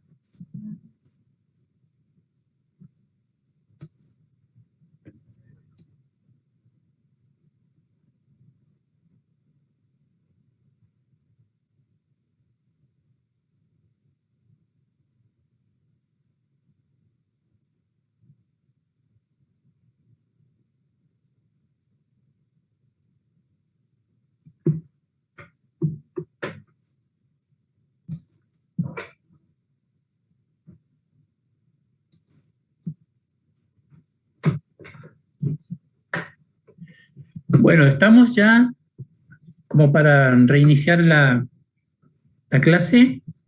Sí, profe. Sí.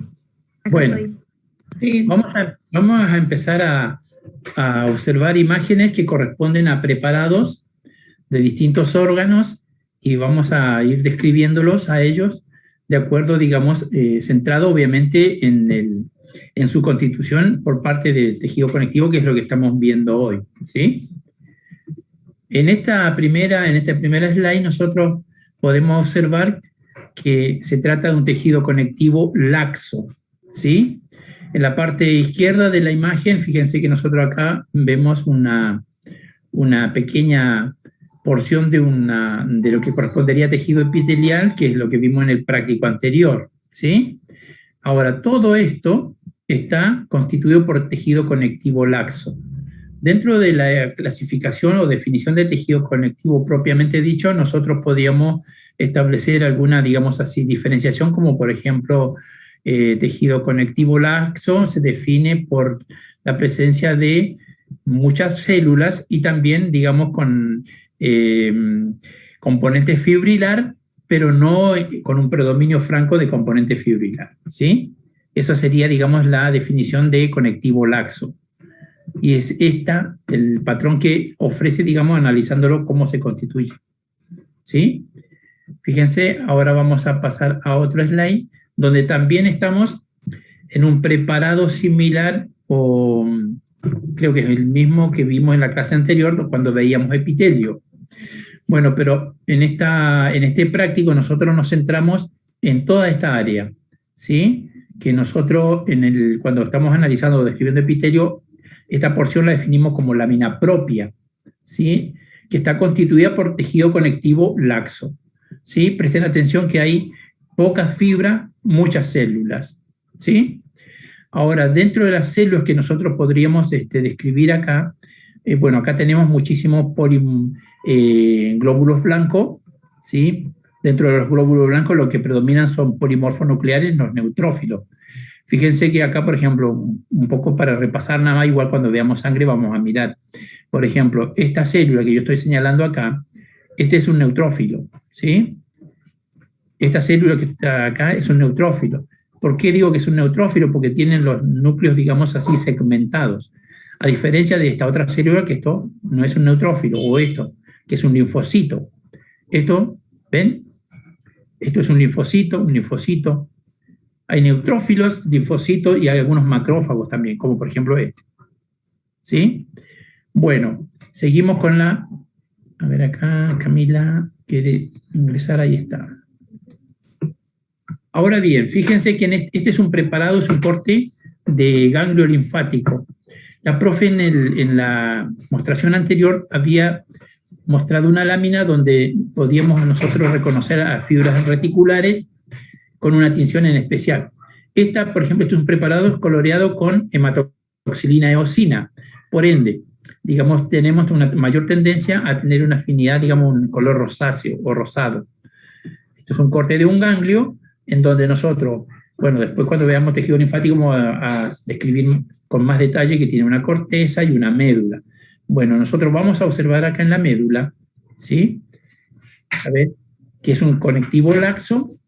¿Cómo se constituye ese conectivo laxo dentro de un órgano? Que es lo que nosotros hoy al inicio decíamos que el conectivo nosotros lo podemos encontrar constituyendo el estroma de un órgano. Bien, en este caso, por ejemplo, nosotros acá podemos observar esa característica, ¿sí? que es un conectivo laxo, digamos, sirviendo como armazón o como la estructuración del estroma de este órgano. Bueno, vamos a observar con un poquito más de aumento para ver si podemos reconocer dentro de lo que es el tejido conectivo algunas células importantes que, por ejemplo, este es un macrófago, ¿sí? Acá hay otro macrófago. Hoy una compañera preguntaba si las células, si era importante definirlas como células permanentes o transitorias. Este es otro macrófago que, en este caso, en el ganglio linfático, como es un órgano vinculado, relacionado con la inmunidad, tiene que ver con la parte de la protección, ¿sí? Entonces, fíjense, acá hay otro macrófago. Esto es un conectivo, yo lo podría definir como un conectivo laxo, pero en este caso, como es un órgano, este sería el estroma del órgano, ¿sí? Bueno, pasamos a otro preparado. Otra vez, fíjense, este es el corte parecido al que vimos hoy, es un corte de ganglio también, pero con otra técnica de coloración para poner en evidencia el entramado que le ofrece la fibra reticular, en este caso al órgano, ¿sí? Vamos a esperar que se focalice la imagen y vamos a ver, ¿ven? Bueno, en el preparado anterior con hematoxilina eosina, esta estructura, digamos, este entramado o esta red que nosotros podemos evidenciar acá, no lo podemos reconocer con hematoxilina eosina. Por eso que, digamos, debemos apelar a una técnica con impregnación argéntica para poder poner en evidencia las fibras reticulares, ¿sí? Fíjense que las fibras reticulares forman parte del entramado en el ganglio, constituyendo lo que es el estroma del ganglio, ¿sí? Ahora, ¿es solamente fibras reticulares? No, porque en el otro preparado nosotros veíamos otro entramado que lo proporcionaba o lo daba a la fibra de colágeno, y digamos que acompañaban a las estructuras vasculares, ¿sí? ¿Ven? Bueno, entonces uno dice, bueno, para poder poner en evidencia las fibras reticulares debemos apelar a una técnica particular que es la impregnación argéntica, y eso es lo que nos permite a nosotros poder observar esta organización, en este caso en el ganglio, de las fibras reticulares, ¿sí? ¿Ven? Miren cómo le otorga el entramado para constituir el estroma del órgano. Pero no solamente la fibra reticular, sino también hay fibra de colágeno. Pero que nosotros, para poder evidenciar las fibras reticulares, usamos la impregnación argéntica como técnica de tinción para poder evidenciarla, ¿sí? ¿Pudieron reconocer todo? Entonces, para yo poder distinguir fibras reticulares, tengo que utilizar una técnica especial, que en este caso es impregnación argéntica, y así puedo ver el entramado de las fibras reticulares. Es igual al preparado, a la imagen que habíamos visto anteriormente, ¿se acuerdan? ¿Alguna pregunta con respecto a esto? ¿Plantea dificultad de reconocer? No.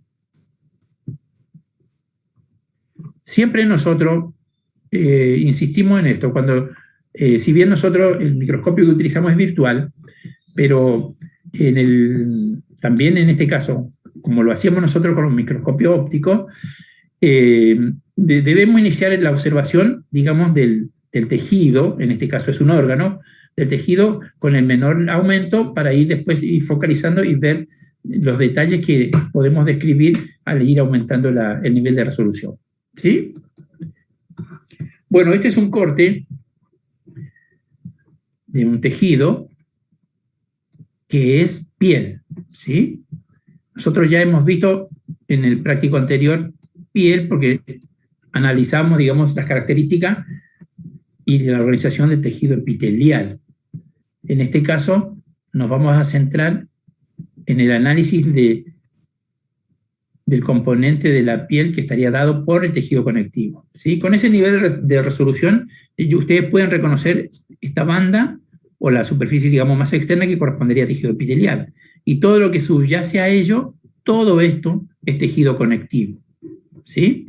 Ahora, de los tejidos, de los componentes de tejido conectivo que hemos estado analizando en lo que va de la clase, nosotros describíamos distintos tipos de fibras. En este caso, por ejemplo, fíjense, ya con ese nivel de resolución, se pone más de manifiesto dos estructuras que,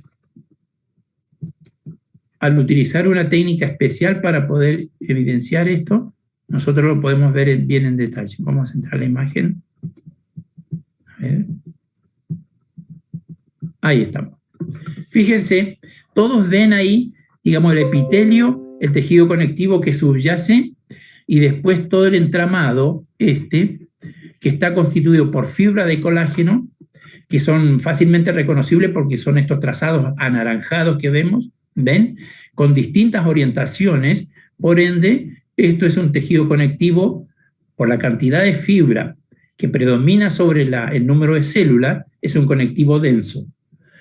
Y por la irregularidad que presenta el entramado de la fibra, es un conectivo denso no modelado.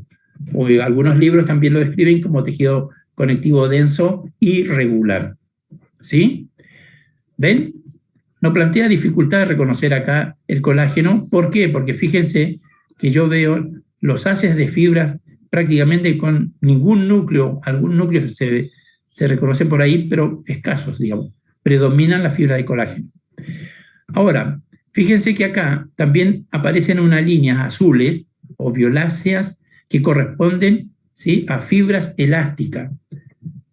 Entonces nosotros hasta acá podemos reconocer fibras reticulares, fibras elásticas, que acá se visualizan con esta coloración. ¿Por qué? Porque en realidad esta es una técnica en la que se utilizó hematoxilina, eosina, más un componente férrico, que es lo que pone en evidencia la fibra elástica. ¿Sí?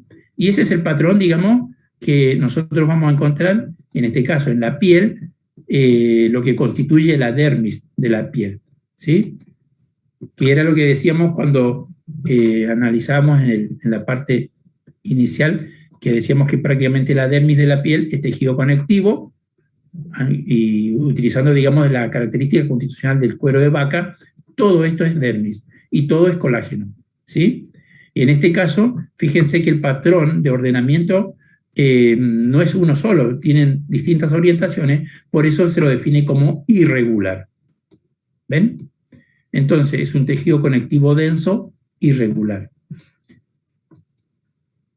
¿Se entendió el preparado? Sí, profe. Bueno, pasamos a otro preparado. Bueno, yo voy a mostrar, fíjense, con este nivel de resolución menor, este mismo preparado lo vamos a ver con dos técnicas de tinción para que ustedes después, cuando ampliemos el nivel de resolución, puedan a ver si se animan a decir qué tipo de componentes constituyen este preparado. Solamente los voy a orientar diciéndole, bueno, muchos ya se darán cuenta que esta franja o banda que reviste en esta parte del preparado es el tejido epitelial. Y después todo esto son otros componentes. Uno podría pensar, si esto es piel, esto es tejido conectivo. Bueno, vamos a ver. Voy a mostrar esto que está con hematoxilina eosina y ahora uno que está con una técnica tricrómica. Es el mismo preparado, pero con otra técnica. ¿Sí? ¿Notan la diferencia? Fíjense que acá está el epitelio y después acá, subyacente al epitelio, bueno, todos los otros componentes. ¿Ven que hay distintas coloraciones o afinidad tintorial? ¿Sí? Si esto es un tricrómico, ¿alguno se anima a decir qué tipo de componentes podemos describir acá?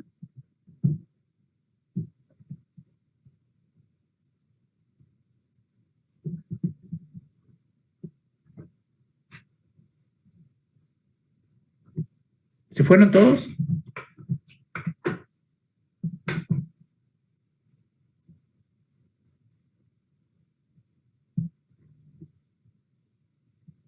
Hoy alguien había, digamos, descrito algo o hacía alusión a la técnica tricrómica cuando definíamos, digamos, la coloración. En este caso, este es un tricrómico. ¿Se podían ver las fibras de colágeno? Claro, muy bien.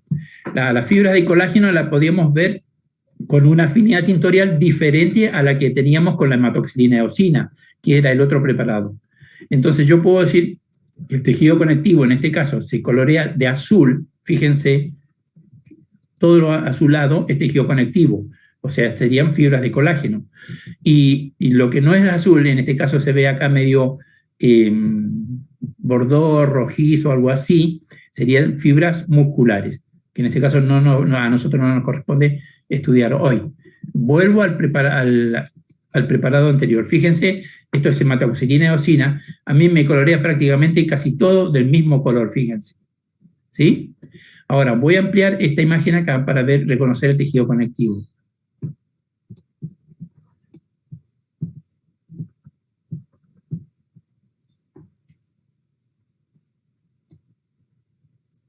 ¿Qué tipo de epitelio les parece a ustedes que es el que nosotros estamos observando en este preparado? Con ese nivel de resolución, por ahí van a decir, no se reconocen las células, pero más o menos, digamos así, la extensión que tiene la capa de tejido epitelial, por ahí nos puede ir orientándonos, ¿sí? Vamos a esperar el nivel de resolución y vamos a analizar en detalle.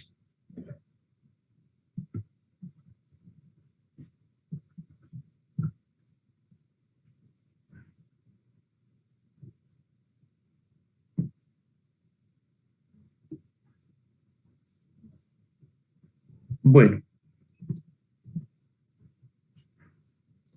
si nos da todavía un poco más de resolución, pero no nos da.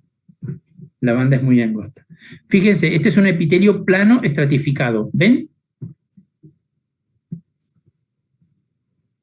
Sí.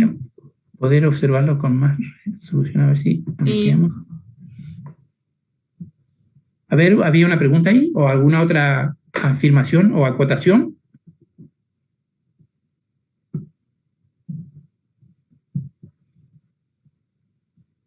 Bueno, estamos lentos con la banda, así es que nos vamos a tener que quedar.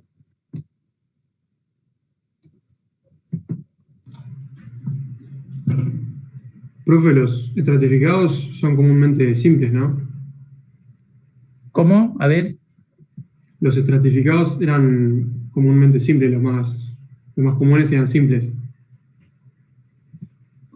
A ver, está, digamos, utilizando dos definiciones contrapuestas usted. Le digo planos. Pseudoestratificados.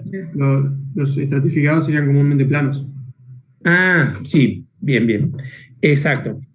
Los estratificados serían comúnmente planos. Está bien. A veces por ahí, ¿se acuerda que aclarábamos nosotros diciendo que en alguna bibliografía podemos encontrar un epitelio cúbico estratificado?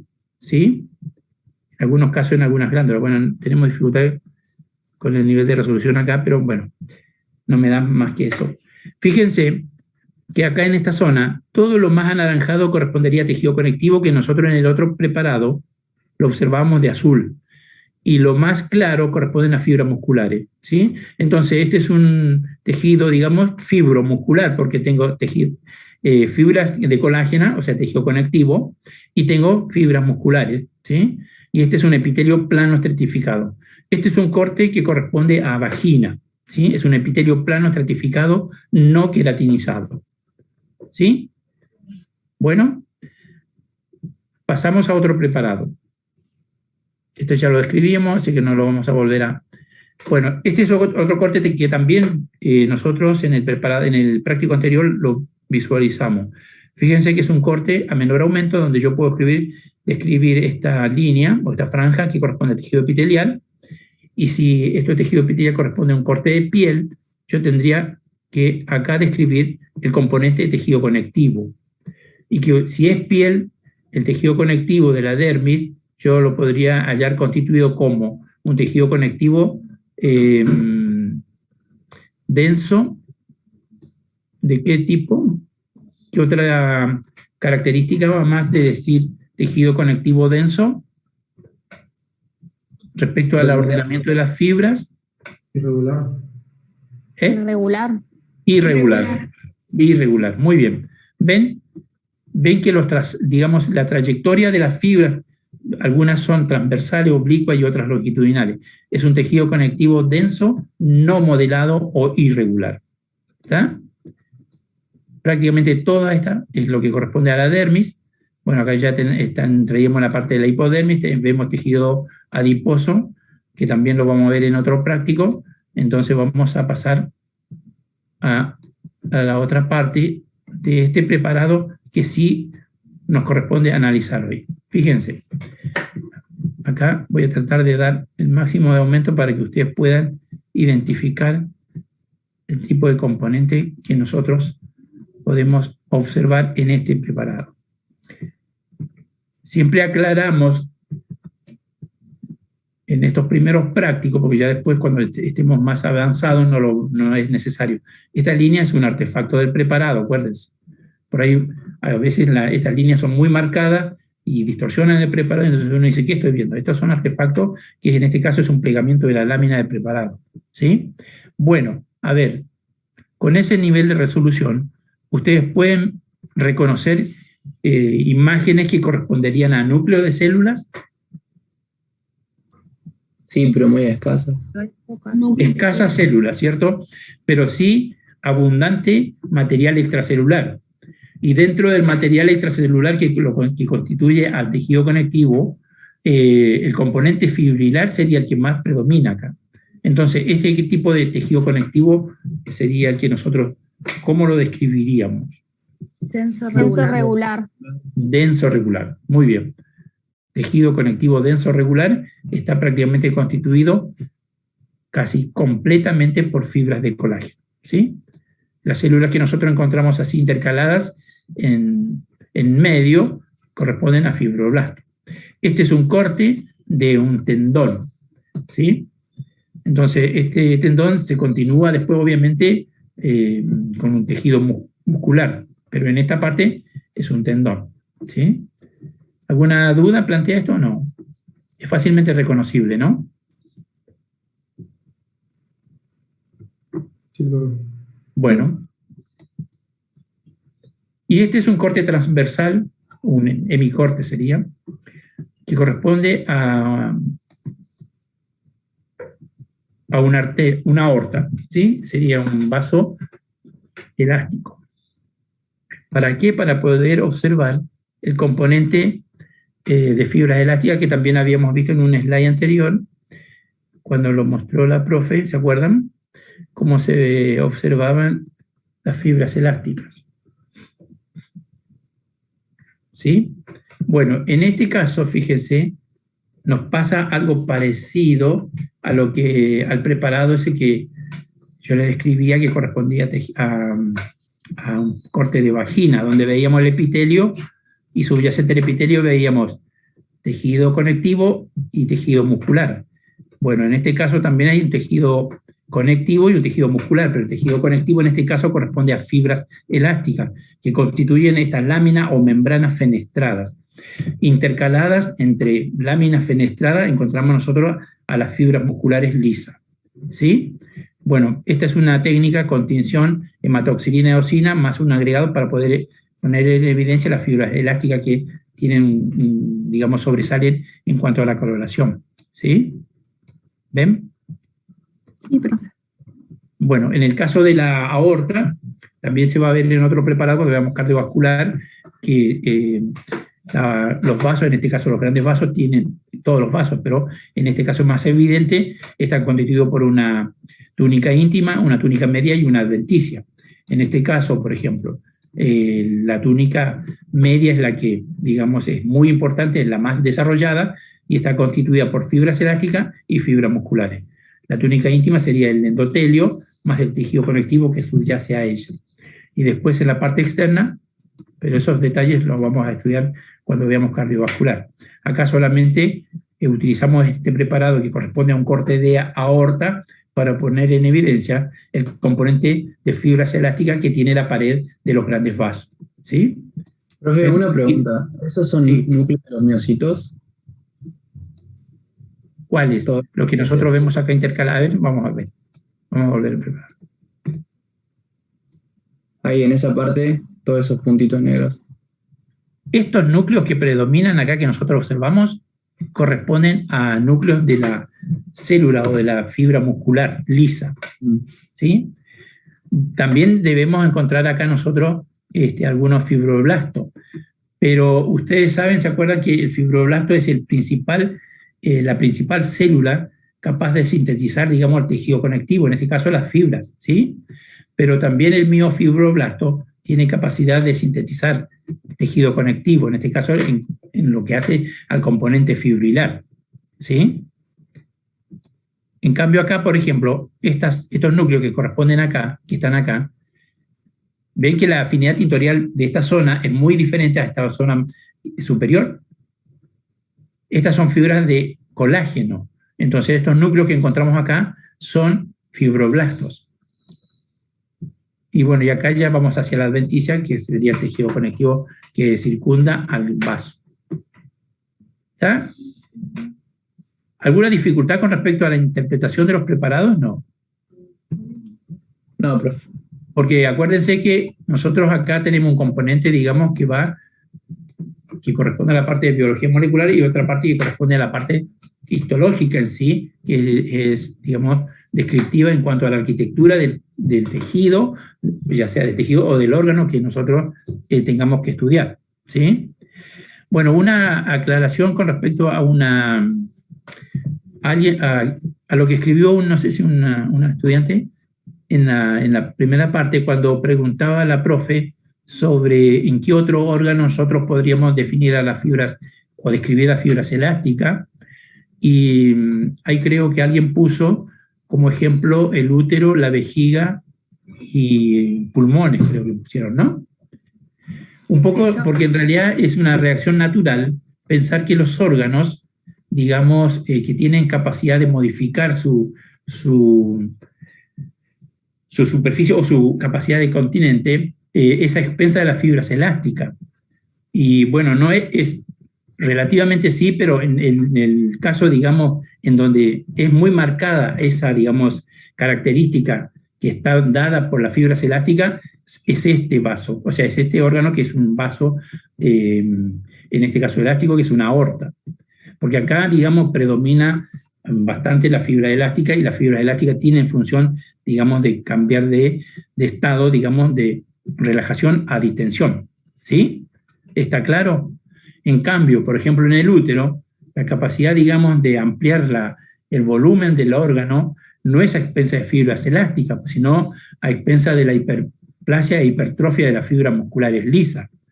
Y se acuerdan que cuando nosotros hablamos de epitelio de transición o urotelio, la capacidad, digamos, de modificar el volumen o el tamaño del órgano era expensa, en el caso, por ejemplo, de la superficie interna, a la modificación de la capa epitelial, y en cuanto a los otros componentes de la pared es por las fibras musculares también. ¿Se entiende? Hago esta aclaración porque por ahí a veces, digamos, surge la tentación a pensar de que determinados tejidos u órganos tienen capacidad de distenderse o de retraerse a expensa digamos, de lo que nosotros podemos ver, que la fibra elástica se estira y se encoge.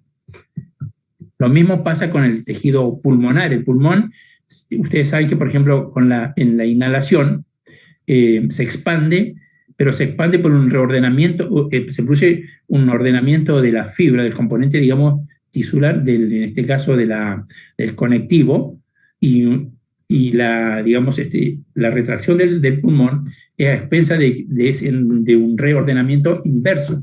No es porque el pulmón sea, digamos, homologable a lo que es un globo. Ustedes inflan un globo y se estira y después se coge. ¿Sí? ¿Queda claro este concepto? Sí. ¿Sí? Bueno, porque vi ahí en el chat un comentario que hacía referencia a en ese aspecto, digamos. Bueno, ¿alguna pregunta con respecto a preparados?